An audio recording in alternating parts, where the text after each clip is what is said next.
working to connect a region of over 600 million bridges between our lands.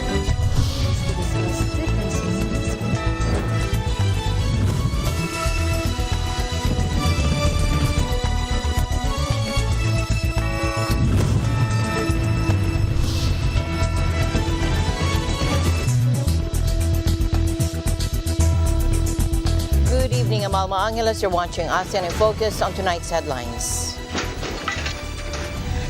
A 6.1 magnitude earthquake rocked the central Philippines early Thursday, according to the USGS, with a local seismological agency warning of aftershocks and possible damage.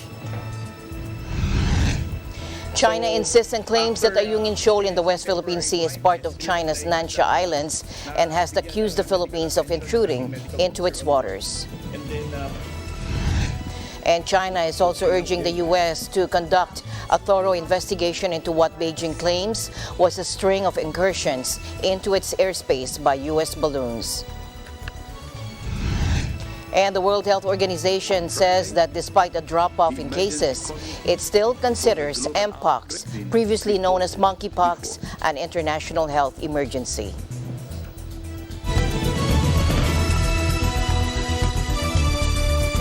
First in our news, a 6.1 magnitude earthquake rocked the central Philippines early Thursday, the USGS said, with a local seismological agency warning of aftershocks and possible damage.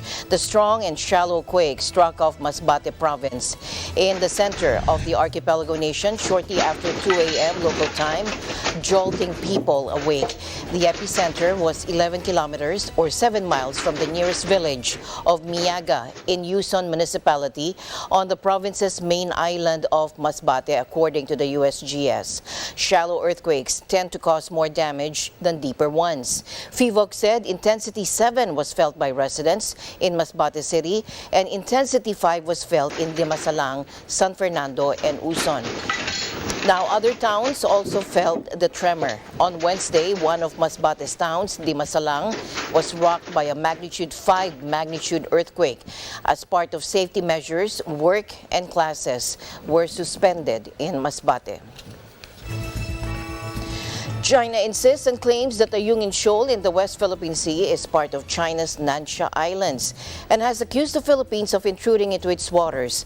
The Chinese foreign minister released a statement Monday night after the Philippine Coast Guard reported that a Chinese Coast Guard vessel directed a military-grade laser light at a PCG boat, temporarily blinding crew members and disrupting the resupply mission to the BRP Sierra Madre in Ayungin Shoal. Take a look. So, after experiencing temporary blindness, sila naman ay agad na bigyan ng medical attention ng ating medical officer on board. And then, pagdating po nila sa puerto, sa Palawan, ay agad po natin itong ipina-check up sa mga doctors doon. At sa kasalukuyan po, sila naman po ay sinasabing naibalik na uli yung ayos nilang sight, no, yung vision nila. So, it is important for us to highlight that the mission was accomplished. We were able to provide escort. This is already the second time. No? The first time that we experienced the laser pointing of the Chinese Coast Guard was June last year. No?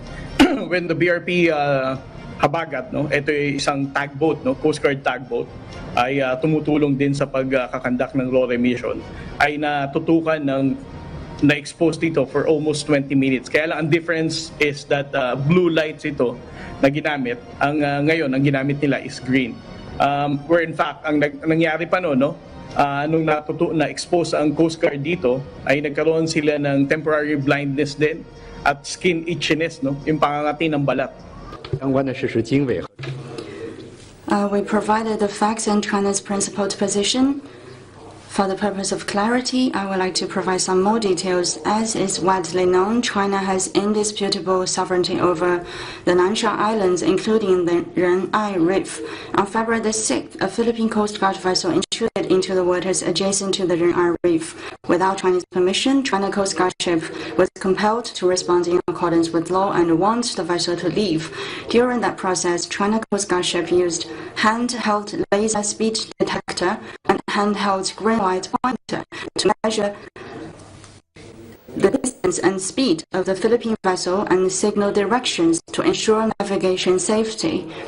I need to highlight that China Coast Guard ship did not direct lasers at the Philippine crew, and the handheld equipment does not inflict damage on anything or anyone on the vessel. The Philippine side's allegation does not reflect the truth. The Chinese ambassador to the Philippines has clarified the facts with the Philippine leaders. The diplomatic service and coast guards on both sides are in communication through bilateral liaison mechanisms. The Philippines has learned what actually happened. We are ready to work with them to fully deliver on the important common understandings reached between our two presidents, continue to properly handle maritime issues through friendly consultation, and jointly uphold peace and stability in the South China Sea. Meanwhile, in the U.S., State Department spokesman Ned Price said that China's dangerous operational behavior directly threatens regional peace and stability, infringes upon freedom of navigation in the South China Sea, and undermines the rules-based international order. He also said that an armed attack on Philippine Armed Forces, public vessels, or aircraft, including those of the Coast Guard in the South China Sea, would invoke the U.S. Mutual Defense Commitments under a 1951 treaty.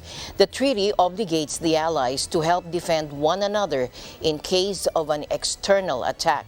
Now, this incident happened on February 6, nearly 20 kilometers from 2nd Thomas Shoal in the Spratly Islands, where Philippine Marines are stationed, according to the Philippine Coast Guard earlier on Monday. Aside from China and the Philippines, Vietnam, Malaysia, Taiwan, and Brunei also have overlapping claims in the resource-rich and busy waterway, where a bulk of the world's commerce and oil transits. Washington lays no claims to the disputed sea, but has deployed forces to patrol the waters to promote freedom of navigation and overflight, moves that have angered Beijing, which has warned Washington to stop meddling in what it says is a purely Asian dispute. In other news, Philippine Marine Corps Commandant M. Charlton Sean Garland led marine-to-marine staff talks with the U.S. Marine Corps Forces Pacific, or Pacific Marines Commander, and Lieutenant General William Journey, which culminated on February 10 at the Puerto Princesa City in Palawan. Both Marine forces discussed ways to further strengthen bilateral cooperation.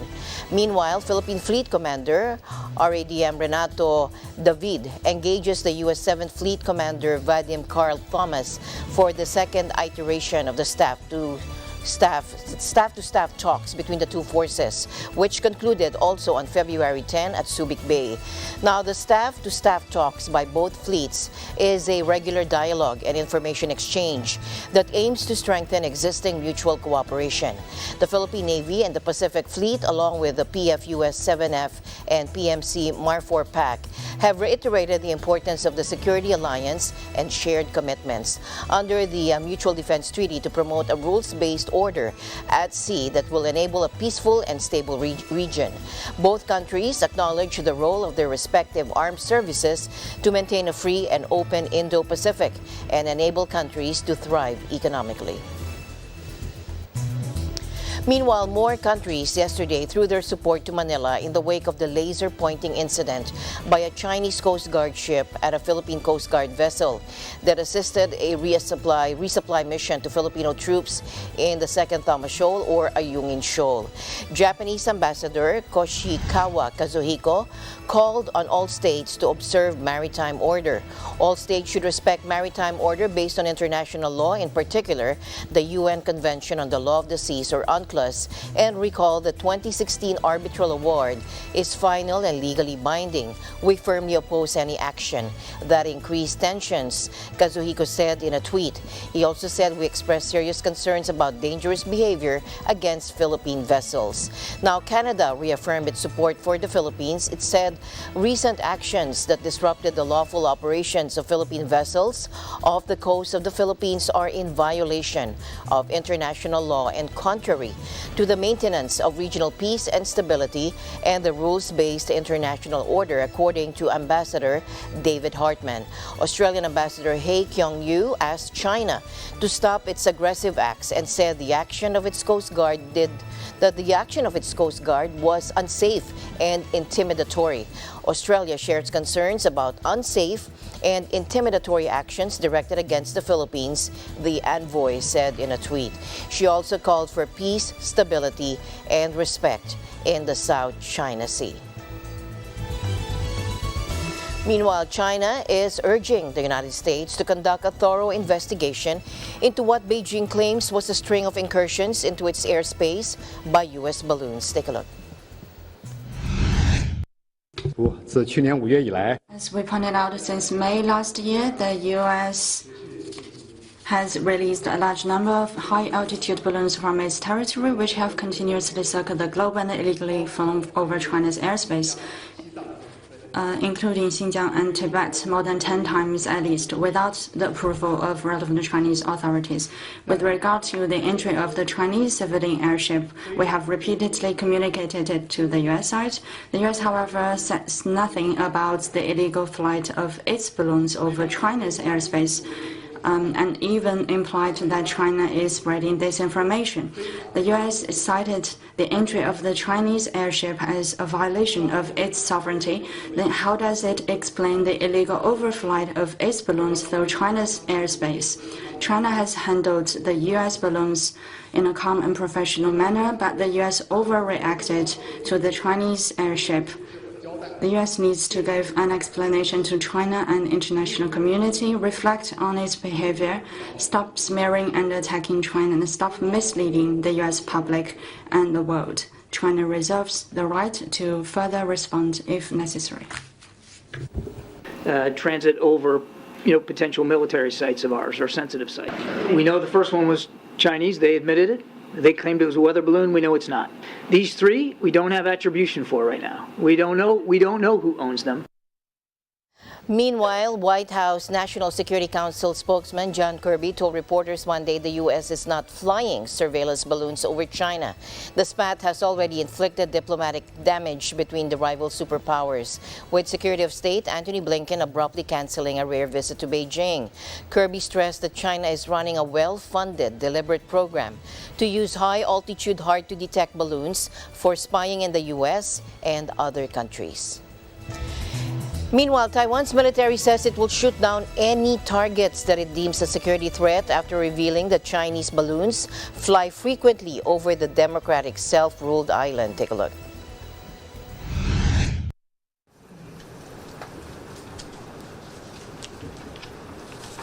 如果今天我们确认这个目标是属于具有高度威胁的，那我们的处置手段当然就包含它在进入 或接近我们领海范围之内加以击落。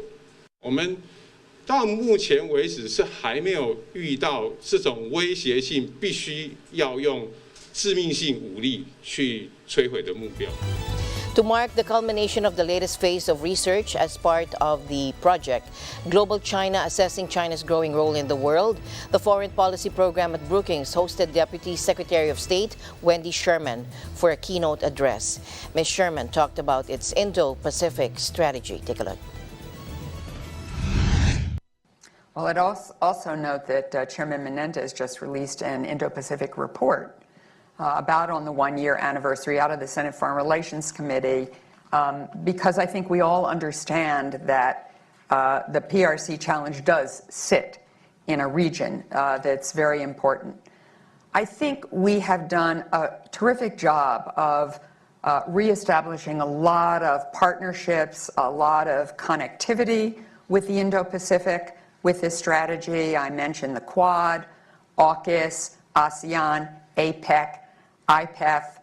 We have an entire alphabet soup of new arrangements that we've added to a robust set of multilateral institutions like ASEAN. We have reestablished and reinvigorated our relationship with ASEAN. And I think that's critical. And we believe in ASEAN's centrality.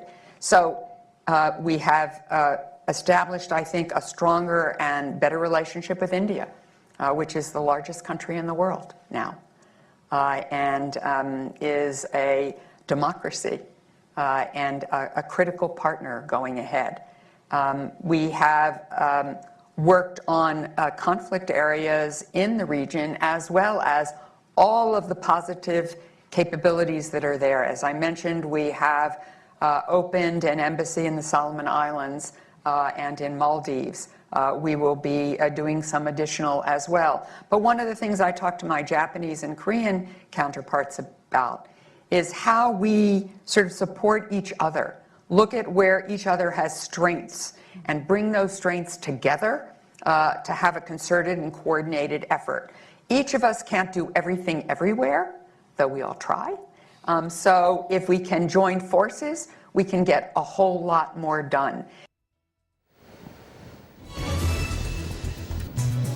The World Health Organization said that despite a drop-off in cases, it still considers Mpox, previously known as monkeypox, an international health emergency.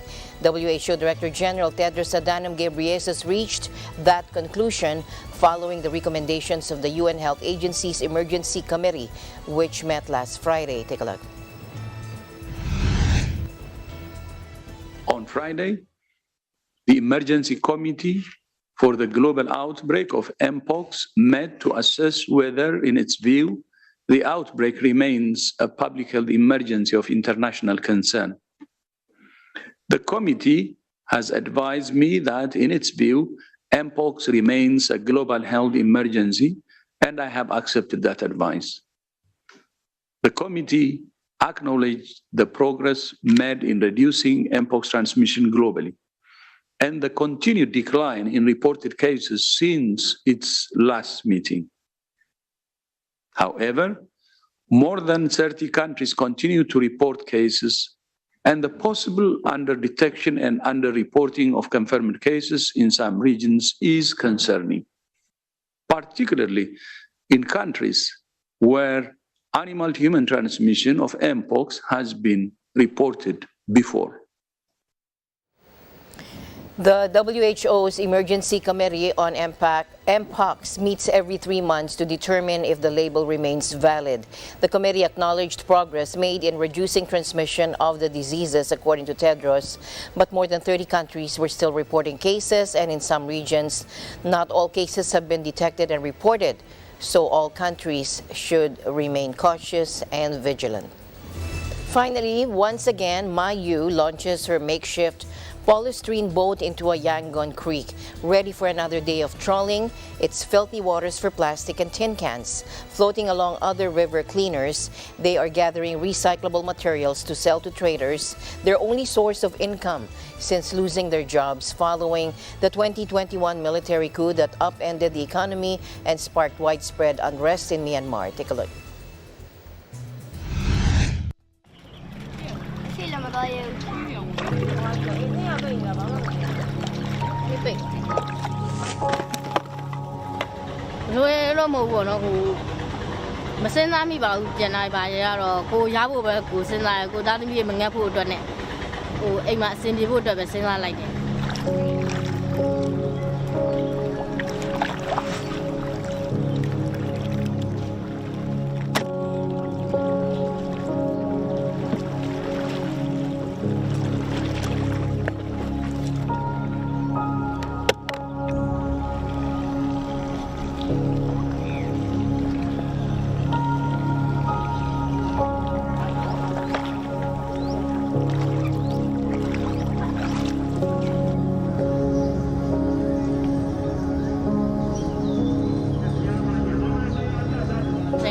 I look at the machine, I look at how I'm the lady, lady Sabo, Yajalo, Lucamaya, Macano, and who look at between time. Look at between Wakuba Usama on the water. And I never Paul Lady, my chat with her, they will go up to her like the Rua and Haba and Lucian and Harry. Nabido, I never, Mania, in my magic I never, and they are saying like, Town saying like the Senator, and in the Bayala of Piola.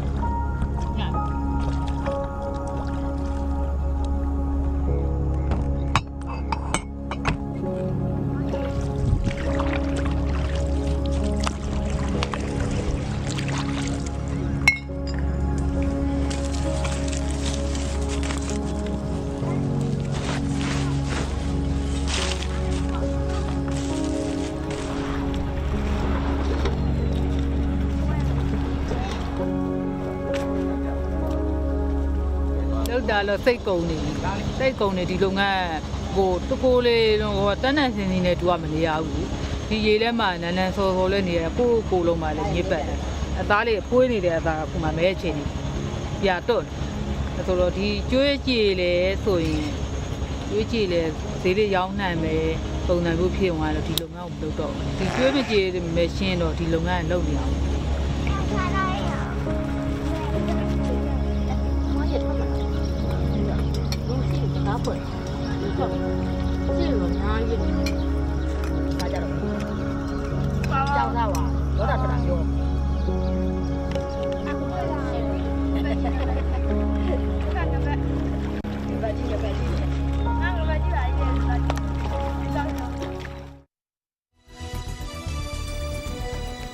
As my usual habit, I'd like to end the day on a positive note.